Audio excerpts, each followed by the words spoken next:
जय श्री कृष्णा, राधे राधे दोस्तों, कैसे हैं आप सभी। आज मैं आप लोगों को लड्डू गोपाल की एक ऐसी बिल्कुल सत्य लीला कथा सुनाऊंगी। दोस्तों, आज की ये लीला कथा आप लोगों को एक बहुत बड़ी सीख मिलेगी। दोस्तों, जो भक्त लड्डू गोपाल की सेवा करते हैं उन्हें इस बात की अवश्य जानकारी होगी कि लड्डू गोपाल के भोग के लिए तुलसी के पत्तों का कितना महत्व है। बाल गोपाल तब तक भोग ग्रहण नहीं करते हैं जब तक कि उनके भोग की थाली में, उनके पीने के पानी में, जल में तुलसी के पत्ते ना हो। यहाँ तक कि लड्डू गोपाल के स्नान जल में, उनके चरणों पर, बाल गोपाल के हाथ में पकड़े हुए लड्डू पर, आसन पर और उनके शयन के बिस्तर पर हर जगह तुलसी के पत्तों का होना अत्यंत आवश्यक है। परंतु इसके बावजूद ये कैसी घटना घट गई। आप सभी भक्त जो लड्डू गोपाल की सेवा करते हैं वे तुलसी के पत्तों को प्रतिदिन अवश्य तोड़ते होंगे, पर इस घटना को सुनने के बाद आपके पैरों तले जमीन खिसक जाएगी। आप भी ये सोच में पड़ जाओगे कि ये क्या हुआ, ऐसा भी हो सकता है क्या, इतनी बड़ी घटना घट सकती है। तो दोस्तों, बिल्कुल हो सकता है, ऐसी घटनाएं भी घटती हैं। आप सभी भक्तों के लिए आज की ये लीला कथा बहुत ही महत्वपूर्ण है। पूरी घटना को सुनकर आप सभी के आंखों में आंसू आ जाएंगे, आपका दिल दहल जाएगा। आप सभी भक्तों से मेरा विनम्र निवेदन है कि कृपया वीडियो को पूरा अवश्य देखें और वीडियो को उन लोगों के साथ शेयर भी जरूर करें ताकि सभी के साथ ये दर्दनाक घटना किसी के परिवार के साथ ना घटे। दोस्तों, आज की ये लीला कथा हमारे साथ शेयर की है नोएडा में रहने वाली संजना जी ने। संजना गुप्ता जी कहती हैं कि मेरी शादी 2015 में हुई थी। हमारा पैथी परिवार जो है, पूरा जो परिवार है वो बिहार में है, जबकि मेरे हस्बैंड नोएडा में जॉब करते हैं और मैं अपने हस्बैंड के साथ नोएडा रहने चली आई। नोएडा में मेरे हस्बैंड ने फ्लैट लिया है रेंट पर, जहां मैं अपने हस्बैंड के साथ रहने लगी। अब मैं अपने मायके में जॉइंट फैमिली में रही हूँ। मेरे मायके में मम्मी पापा, चाचा चाची, दादा दादी, मेरे कुल 4 भाई बहन थे। सबके साथ बचपन से ही मैं पली बड़ी हूँ, पर यहाँ पर नोएडा में मुझे अपने हस्बैंड के साथ अकेले रहना पड़ता है, जो कि मुझे बिल्कुल भी अच्छा नहीं लगता। मेरा मन बहुत ही उदास रहता है, हमेशा अपने घर की याद आती थी मुझे। ऐसा देखकर, चुपचाप देखकर मुझे मेरे हस्बैंड को भी शायद अच्छा नहीं लगता था। इसीलिए उन्होंने मुझसे कहा कि तुम ऐसे अकेले दिन भर घर पर बोर हो जाती हो, घर के पास ही में एक पार्क है और मंदिर भी है, तुम कभी कभी वहां चली जाया करो, तुम्हारा मन अच्छा हो जाएगा और मन भी बदल जाएगा। संजना जी कहती हैं कि वैसे भी मेरे पास और देर शाम तक वापस आते थे ऑफिस जाने के बाद, तो कभी कभी मैं मंदिर में चली जाया करती थी। पास ही में भोले बाबा का एक मंदिर था, मैं वहां पर जाया करती थी। अब जब भी मैं वहां कभी कभी जाने लगी तो कुछ महिलाओं से मेरी जान पहचान हो गई। कभी कभी शाम के समय मैं घर के पास वाले पार्क में भी चली जाया करती थी। तभी इसी दौरान मेरी पहचान एक आंटी जी से हुई। आंटी जी अपने हस्बैंड के साथ यहाँ नोएडा में अकेले रहती थी और उनके 2 बेटे थे, परंतु दोनों बेटे बेंगलोर में जॉब करते थे और अपनी पत्नी और बच्चों के साथ वहीं रहते थे। आंटी जी प्राय मंदिर आया करती थी, भक्त मंडली महिलाओं के साथ कीर्तन किया करती थी। अब उनसे जब भी थोड़ी थोड़ी जान पहचान हो गई, मुझे ये पता चला कि आंटी जी लड्डू गोपाल की सेवा करती हैं। तो संजना जी कहती हैं कि लड्डू गोपाल के बारे में तो मुझे पहले से ही पता था और लड्डू गोपाल जी की सेवा घर में विराजित करके की जाती है और थोड़ी बहुत उसकी जानकारी भी थी। मैंने सुन रखा था कि मैंने कभी किसी लड्डू गोपाल की सेवा करते हुए देखा नहीं था, लेकिन मैंने सुना था। आंटी जी मुझे एक दिन अपने घर पर बुलाती हैं, उनका घर वहीं पास ही में था। मैंने पहली बार लड्डू गोपाल के दर्शन किए उनके घर पर और मुझे बहुत ही प्यारे लगे उनके जो लड्डू गोपाल थे वो। अब मैं प्राय गोपाल जी के बारे में बताने लगी। उनके बाल गोपाल मैं बताया करती थी। आंटी ने ये भी बताया कि उनके बच्चे के चले जाने के बाद गोपाल जी के साथ ही वो उनके साथ रहती हैं, वही उनका सहारा है। उनके बच्चे कभी कभी आते हैं, परंतु दोनों पति पत्नी लड्डू गोपाल के साथ ही खुशी खुशी अपना जीवन व्यतीत कर रहे हैं। आंटी जी ने ये भी बताया कि लड्डू गोपाल को ही उन्होंने अपना पुत्र मान लिया है। आंटी जी मुझे लड्डू गोपाल के अनेक चमत्कारों के बारे में बताया करती थी। आंटी जी कहती थी कि वर्षों से लड्डू गोपाल की सेवा कर रही हूँ मैं। इतने वर्षों के दौरान लड्डू गोपाल ने उन्हें कभी कई मुसीबतों से बचाया है। लड्डू गोपाल हर विपरीत परिस्थिति में उनके साथ रहे हैं। अब संजना जी कहती हैं कि आंटी जी, जब मैं प्रत्येक दिन लड्डू गोपाल के बारे में उनसे सुनती थी तो मुझे बहुत अच्छा लगता था। मैं जितना लड्डू गोपाल के बारे में जानती थी उनसे और भी ज़्यादा सुनने को मन करता था। आंटी जी, अब मैं कभी कभी आंटी के साथ उनके घर भी जाया करती थी और उनके लड्डू गोपाल के दर्शन करती थी। कभी कभी मैं बाल गोपाल के लिए मिठाई अपने घर से कुछ पकवान बनाकर भी ले जाया करती थी। मतलब लड्डू गोपाल से मेरा लगाव सा हो गया था। संजना जी कहती हैं कि ठाकुर जी की कृपा के बिना तो कोई उनका नाम भी नहीं ले सकता और मेरे मन में एक दिन अचानक से लड्डू गोपाल की सेवा का भाव आया। मेरे ये विचार आया मेरे मन में कि लड्डू गोपाल को अपने घर लेकर आऊं, उनकी सेवा करूं। फिर मैंने इस बारे में अपने हस्बैंड से बात की तो मेरे हस्बैंड कहते हैं कि अगर तुम्हारी इच्छा है तो तुम लड्डू गोपाल को ज़रूर लेकर आओ। वैसे भी तुम दिन भर घर पर अकेली रहती हो तो तुम्हारा मन भी लग जाएगा, और अगर भगवान की कृपा से तुम्हारे मन में ये भाव आया है तो तुम बाल गोपाल की सेवा जरूर करो। मुझे इससे कोई आपत्ति नहीं है। संजना जी कहती हैं कि अब मेरे पति की अनुमति पाने के बाद और ज़्यादा प्रसन्न हो गई मैं, और मैंने इस बारे में आंटी जी से बात की। मेरी बात सुनकर आंटी जी भी प्रसन्न हो जाती हैं और उन्होंने मुझसे कहा कि बिना ठाकुर जी की इच्छा के तो तुम अपने घर लाने की उन्हें सोच भी नहीं सकती, और अगर तुम्हारे मन में ये भाव आया है, अगर तुम्हारी इच्छा है तो तुम लड्डू गोपाल को ज़रूर लेकर आओ। और उसके बाद मैं आंटी जी के साथ बाजार गई और बाजार से एक प्यारे से 5 नंबर साइज के लड्डू गोपाल को घर लेकर आई। मुझे तो इतनी जानकारी नहीं थी कि लड्डू गोपाल की सेवा के लिए कौन कौन सी चीज़ें आवश्यक होती हैं। आंटी जी ने मुझे लड्डू गोपाल के लिए पोशाक, ज्वेलरी, लड्डू गोपाल का बेड, मच्छरदानी, बाल गोपाल का सिंहासन और ज़रूरत की सारी चीज़ें खरीदवा दी।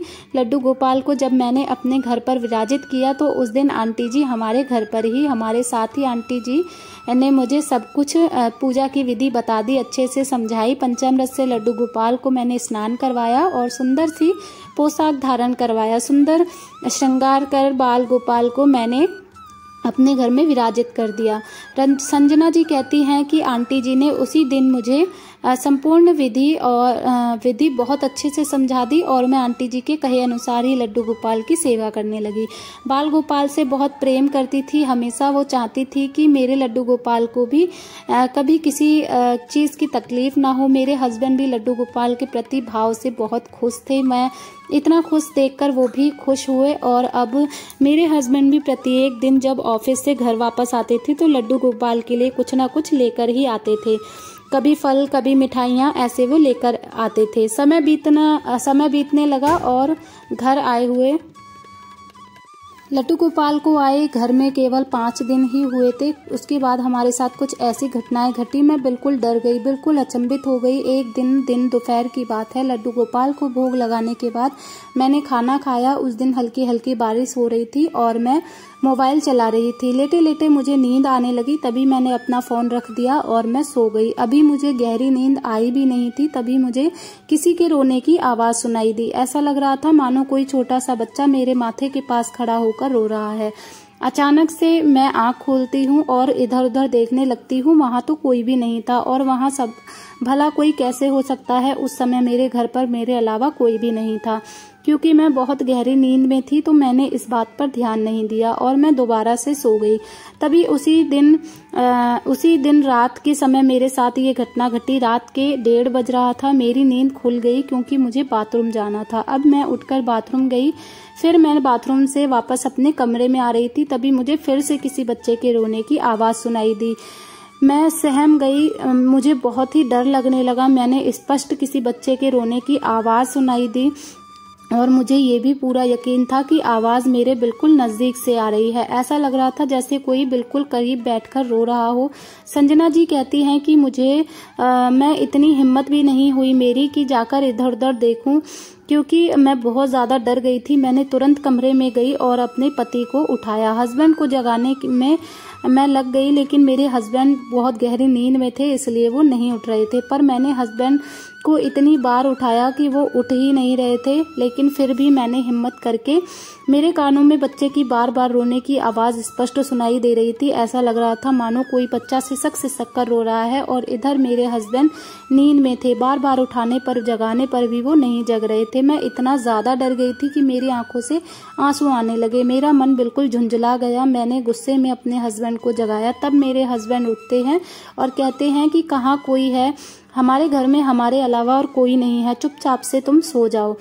तभी संजना जी कहती हैं कि अब जब मेरे हस्बैंड जाग गए और मुझसे ये सारी बातें कहने लगे, तभी अचानक से बच्चे के रोने की आवाज़ आना बंद हो गई। मेरे हस्बैंड भी इतनी गहरी नींद में थे कि मुझे ये सारी बातें कहकर वो फिर से सो गए। चुपचाप आंखें बंद करके सोने की कोशिश करने लगे कि मेरा शरीर अब भी सिहर रहा था। मैं आंखें बंद करके लेटी थी, पर आंखों से आंसू टपक रहे थे। पता नहीं क्यों मैं बिल्कुल डर गई थी और मुझे नींद भी नहीं आ रही थी। ऐसे ही लेटे लेटे मैं सोने की कोशिश करने लगी। सोचने लगी कि मुझे जो आवाज़ सुनाई दी, क्या वह सच में आ रही थी या मेरे हस्बैंड भी उस आवाज़ को सुन पा रहे थे। हमारे घर में तो हम दोनों के अलावा कोई नहीं है, तो मुझे ये आवाज़ कहाँ से आ रही थी और क्यों आ रही थी। ये सब सोचते सोचते मुझे कब नींद आ गई मुझे पता ही नहीं चला। और अगले दिन जब सुबह मैं उठी तो मेरे हस्बैंड जगते हैं तो मुझसे पूछते हैं कि कल रात तुम्हें क्या हुआ था, क्यों पागलों सी बातें कर रही थी।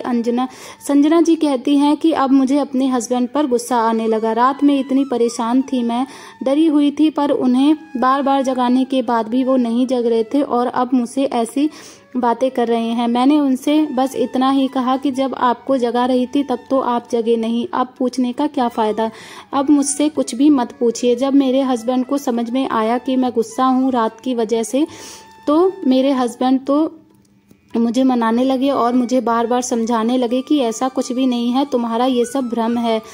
कि मुझे ये पूरा यकीन था कि मेरा भ्रम हो ही नहीं सकता, क्योंकि मैंने लगातार बच्चे के रोने की आवाज़ सुनी। मैंने तो एक ही रट लगा रखी थी कि ये मेरा भ्रम हो ही नहीं सकता। तब मेरे हस्बैंड कहते हैं कि अच्छा ठीक है, आज रात मैं तुम्हारे साथ जागूंगा, मैं सुनूंगा कि हमारे घर से बच्चे के रोने की आवाज़ भला कहाँ से आ रही है। मेरे हस्बैंड ने इसे मजाक में लिया, मेरा उपहास उड़ाते हुए ये सारी बातें बोलकर वो अपने ऑफिस चले गए। संजना जी कहती हैं कि मैं बच्चे के रोने की आवाज़ स्पष्ट रूप से सुनी तो मेरा दूसरा मन ये भी कह रहा था कि हमारे घर पर कोई बच्चा नहीं है, तो मुझे बच्चे की रोने की आवाज़ भला कहाँ से आएगी। कहीं ये सच में मेरा वहम तो नहीं।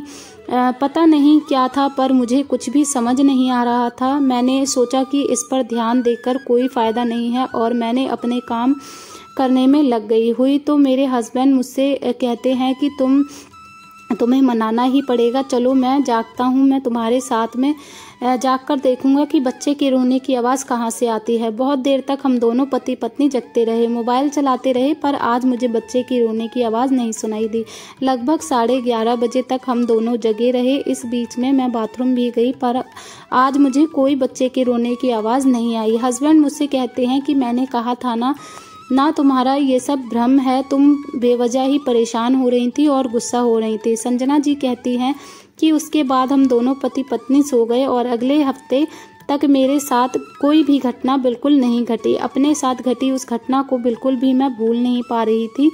मुझे बिल्कुल भी अंदाज़ा नहीं था कि ऐसी घटना मेरे साथ फिर से घटेगी। एक सप्ताह के बाद रविवार की रात मेरे साथ ये घटना फिर से घटी और मेरे पति मेरे साथ सो रहे थे। रात के लगभग 2:30 बजे मुझे ऐसा आभास हुआ जैसे कोई छोटा सा बच्चा मेरे कमरे में घूम रहा है। मैं गहरी नींद में सो रही थी, पर मैं स्पष्ट रूप से इसे महसूस कर पा रही थी कि मेरे कमरे में कोई बच्चा घूम रहा है। तभी अचानक से मेरे कानों में बिल्कुल बच्चे के जो है रोने की आवाज़ मुझे आ रही थी। अपनी आंखें खोलूं, आंखें खोलकर देखूं कि मैं कमरे में आवाज़ कहाँ से आ रही है। मैं उठकर सुनूं कौन है जो रो रहा है। मुझे उसके रोने की आवाज़ आ रही है, पर मैं चाहकर भी अपनी आंखें नहीं खोल पा रही थी, चाहकर भी अपने शरीर को मैं नहीं हिला पा रही थी। चाह तो रही थी कि मैं चीखूं और अपने हस्बैंड को जगा दूं, लेकिन जहां मेरा शरीर बिल्कुल भी काम नहीं कर रहा था, बस मेरी छठी इंद्री ही महसूस कर पा रही थी कि मैं अंदर से पूरा हिम्मत लगा रही हूँ, ताकत लगा रही हूँ रोने की, लेकिन खुलकर मैं लेकिन मैं रो भी नहीं पा रही थी कि आवाज़ क्यों नहीं आ रही है, कहाँ से आ रही है, और मानो वे कुछ बोल रहे थे पर वो भी मुझसे नहीं सुना जा रहा था, बिल्कुल भी समझ में नहीं आ पा रहा था मुझे। संजना जी कहती हैं कि वो बिल्कुल भी मजाक के योग नहीं था। आज भी मैं इस घटना को जब याद करती हूँ तो मेरे रोंगटे खड़े हो जाते हैं, मेरा शरीर सिहर जाता है। अपनी उस स्थिति को आज भी मैं महसूस कर पा रही हूँ कि मेरे साथ उस रात बहुत ही दुर्लभ घटना, आश्चर्यजनक घटना जो है बाद में उठी। जब मैं उठी और मैंने महसूस किया, मैं उठी तो उठकर घर के काम कर सकूं, इतनी भी मुझ में हिम्मत नहीं थी। फिर मैंने अपने हस्बैंड को पूरी बात बताई। तभी आज फिर से मेरे हस्बैंड मेरी बातों पर विश्वास नहीं कर रहे थे, और कैसे सुबह जब मैं इस घटना के बारे में सोच रही थी मुझे ही बड़ा आश्चर्य हो रहा था। मैं समझ ही नहीं पा रही थी कि ये मेरे साथ क्या हो रहा है, क्यों मुझे ऐसा महसूस हो रहा है कि वह बच्चा कौन है, क्यों मुझे किसी बच्चे के रोने की आवाज़ सुनाई दे रही है। मैंने ये पूरी बात अपने मायके में कॉल करके भी बताई। मेरी मम्मी एकदम घबरा गई और उन्होंने मुझसे कहा कि तुम्हारे आसपास अगर कोई ऐसे बाबा हैं जो झाड़ फूक करते हैं, ताबीज वगैरह बनाते हैं, तो तुम जाकर उन्हें दिखा लो, नहीं तो एक बार यहाँ आ जाओ, कुछ अच्छे से करवा दूंगी। पर संजना जी कहती हैं कि मुझे इन सब पर बिल्कुल भी विश्वास नहीं था। फिर भी जब मेरे साथ ये घटनाएं बार बार घट रही थी तो कहीं ना कहीं मैं बहुत डर गई थी। इधर उधर मेरे हस्बैंड मेरी बातों पर यकीन नहीं कर रहे थे। तभी मुझे कुछ भी नहीं पता था कि यहाँ झाड़ फूक कौन करता है या फिर मैं अगले दिन आंटी जी के घर पर आई और उन्हें मैंने सारी बात बताई। आंटी जी बिल्कुल ही दंग हो गई और मुझसे कहने लगी कि संजना ऐसा नहीं है, घर में ठाकुर जी का वास है, लड्डू गोपाल विराजित है, फिर घर पर नकारात्मकता ऊर्जा कैसे हो सकती है, हो ना हो ये तुम्हारा वहम ही होगा। जब मैंने आंटी जी से कहा कि आंटी जी ये मेरा वहम नहीं है, मैंने आंटी जी से ये भी कहा कि मेरी मम्मी ने कहा है कि कहीं जाकर झाड़ फूक करवा लो, तावीज़ वगैरह ले लो, और मैंने आंटी जी से बार बार जिद करने की। तब आंटी जी कहती हैं कि अच्छा ठीक है, यहाँ आगे थोड़ी दूर पर एक मंदिर है जहाँ बाबा जी झाड़ फूक करते हैं और तावीज़ वगैरह भी देते हैं, तो कल तुम मेरे साथ वहाँ चलना। मैं अगले दिन आंटी जी के साथ वहाँ गई, बाबा जी को पूरी बात बताई तो बाबा जी ने मुझे एक तावीज़ दिया, झाड़ फूक किया और कहा कि जो भी नकारात्मक ऊर्जा होगी वो तुम्हारे घर से दूर चली जाएगी, सब कुछ ठीक हो जाएगा। अब मैं बिल्कुल निश्चिंत हो गई। अगले 2-3 दिन तक मेरे साथ ऐसी कोई घटना नहीं घटी। मुझे ऐसा लगा बिल्कुल भी अनुभव नहीं हो रहा था, बहुत ज़्यादा निश्चिंत हो गई मैंने ये भी सोच लिया था कि ये नकारात्मक ऊर्जा ही होगी। अब जब बाबा जी ने मुझे ताबीज़ दे दिया है, झाड़ फूक कर दी है, तो मैं बिल्कुल ठीक हो गई हूँ। अब मेरे साथ ये घटना दोबारा कभी नहीं घटेगी। अगले 2-3 दिन के बाद एकादशी थी और एकादशी की रात मेरे साथ जो घटना घटी उससे मेरा शरीर सिहर जाता है, कांप जाता है। संजना जी कहती हैं कि ये बात मुझे बहुत ही ज़्यादा, मैं घबराई हुई थी, ऐसा लग रहा था मानो बिल्कुल अभी अभी मेरे साथ ये घटना घट रही है। दोस्तों संजना जी बिल्कुल ही भावुक हो गई, उनकी आंखों में आंसू आ गए। मुझसे कहती हैं कि मेरे साथ जो घटना घटी उसे मैं पूरे जीवन काल में कभी नहीं भूल सकती। एकादशी की रात में प्रत्येक दिन की भांति गहरी नींद में सो रही थी, तभी सुबह के 3:30 बजे मेरे साथ वो हृदय विदारक घटना घटी। मैं अपने हस्बैंड के साथ कमरे में सोई हुई थी, बहुत गहरी नींद में थी। तभी मुझे ऐसा लगा जैसे मेरे हाथ पांव अपने आप हिल रहे हैं। अब मेरी थोड़ी थोड़ी नींद खुल रही थी, मैं अपनी आंखें ही बिल्कुल भी खोल नहीं पा रही थी। ये भी नहीं समझ आ रहा था कि ये क्या हो रहा है। तभी एकदम फिर से मुझे उस बच्चे के रोने की आवाज़ आती है। मैं स्पष्ट रूप से सुन पाती हूँ कि वो बच्चा सिसक सिसक कर रो रहा था, और आज ये पहली बार था जब मैंने उसे बच्चे की आवाज़ सुनी थी। मैंने पहले भी ये महसूस किया था कि जब वो बच्चा रोता है वो कुछ कहने की कोशिश करता है, पर क्या बोलता है मैं वो बिल्कुल भी नहीं समझ पा रही थी। कुछ स्पष्ट रूप से सुनाई मुझे नहीं देता था, पर आज पहली बार मैं उस बच्चे की आवाज़ को स्पष्ट रूप से सुन पा रही थी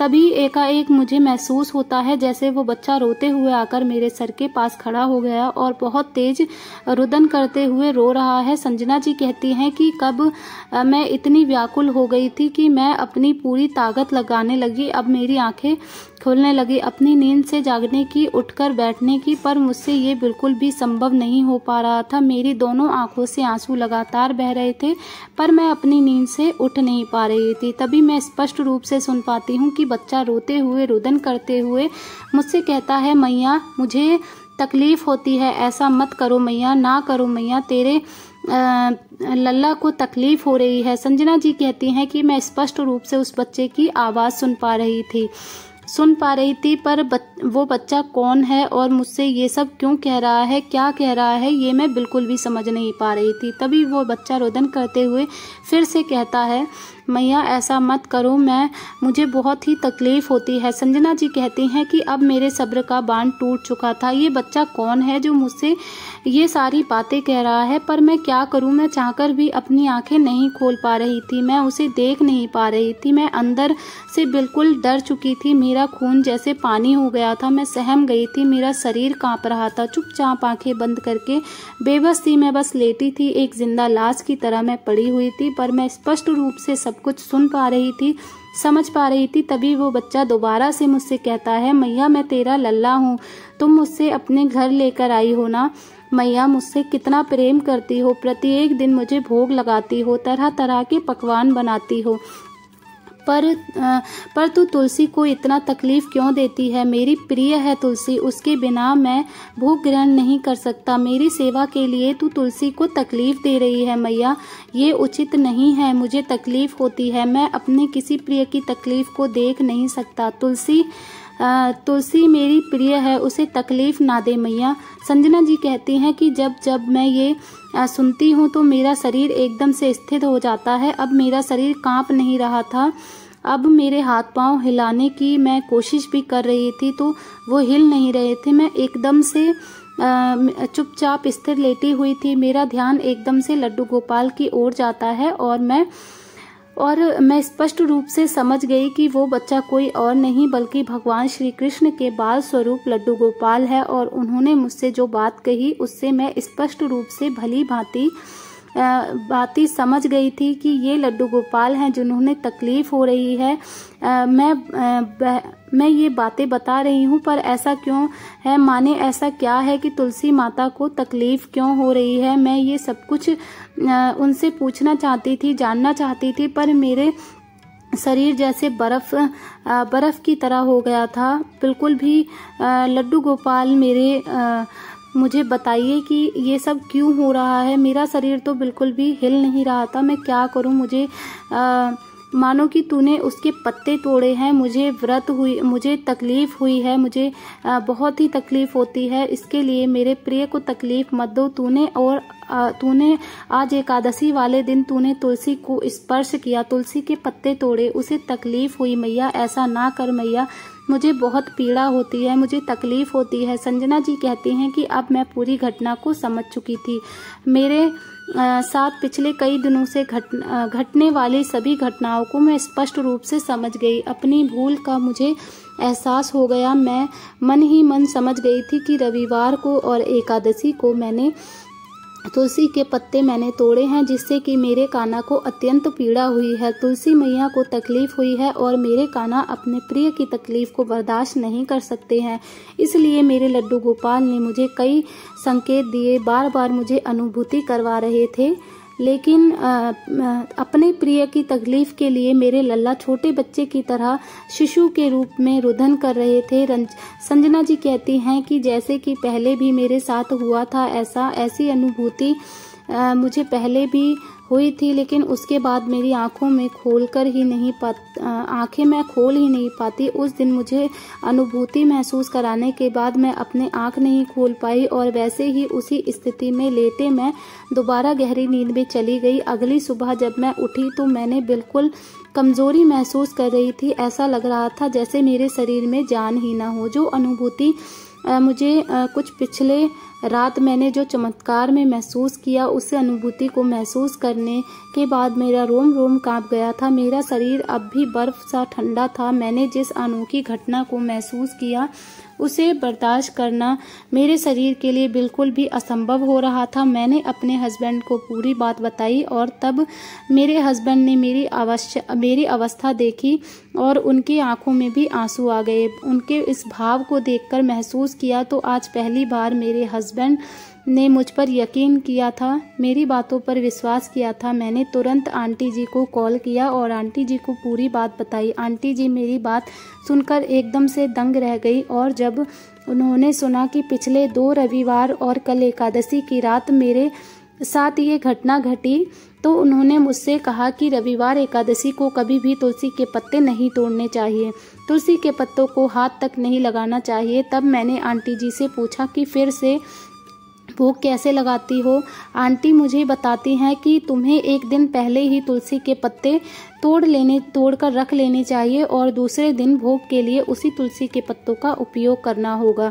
पर तुमसे अनजाने में जो भूल हुई है, ऐसा कभी ना करें, ये महापाप है। संजना जी कहती हैं, अब मैं पूरी तरह से अपनी भूल को समझ चुकी थी। मैं किसी तरह से उठी, स्नान किया और लड्डू गोपाल की सेवा की। हम दोनों पति पत्नी लड्डू गोपाल के आगे हाथ जोड़कर मेरी भूल को हम लोग स्वीकार करते हैं। मेरी आंखों में आंसू थे। मैंने लड्डू गोपाल से क्षमा मांगी। मेरे हाथों से जो अपराध हुआ है, जो पाप बना है और मेरी वजह से हमारी तुलसी माता को जो तकलीफ हुई, जिसके मेरे कान्हा अत्यंत पीड़ा में थे, मेरे बाल गोपाल छोटे से मेरे नन्हे मुन्ने नटखट बाल गोपाल महसूस करवाने के लिए रुदन करने लगे। वर्षों बीत गए हैं। मैं पूरी श्रद्धा भाव से लड्डू गोपाल की सेवा करती हूँ और अब लड्डू गोपाल की अनेक लीलाओं को महसूस करती हूँ। मेरे लल्ला मेरे साथ लीलाएं करते हैं और मुझे अपने होने की अनुभूति कराते हैं। ठाकुर जी की कृपा से मुझे एक पुत्र और एक पुत्री संतान है।